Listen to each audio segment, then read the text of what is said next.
Governatore è formalmente solo da poche ore e già in testa alla classifica di gradimento dei presidenti di regione. Alberto Stefani, neo presidente del Veneto, eredita anche questo dal suo predecessore Luca Zaia, sul gradino più alto del podio anche quando era ormai in scadenza di mandato. È il medesimo sondaggio realizzato da Affari Italiani a sancirlo. Stefani, bandiera del centrodestra, gradito dal 63,1% dei cittadini e seguito da altri due leghisti, il governatore del Friuli Venezia Giulia Massimiliano Fedriga e quello della Lombardia Attilio Fontana. Solo al quarto posto il primo rappresentante del centro-sinistra, il neoeletto presidente della Puglia Antonio De Caro.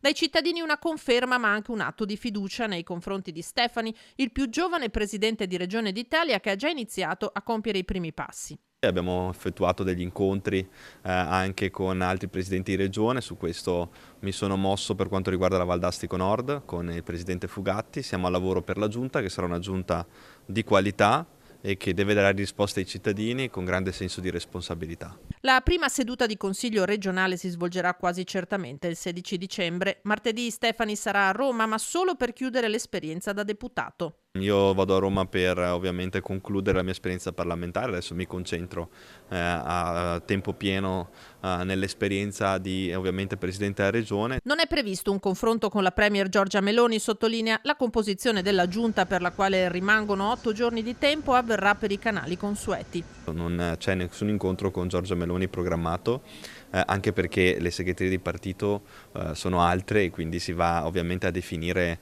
una squadra con chi poi materialmente ha quell'incarico da parte del partito e ovviamente la scelta spetta soprattutto al Presidente che cercherò di individuare delle figure di maggiore qualità. Massimo coinvolgimento di eletti e rappresentanti politici del centrodestra, nessuno, conclude, deve sentirsi tagliato fuori. Io credo che ciascuno possa ambire ad avere un determinato ruolo in base alla propria esperienza professionale, formativa, politica e quindi poter portare nell'amministrazione regionale il bagaglio che ha ovviamente conseguito nel corso degli anni.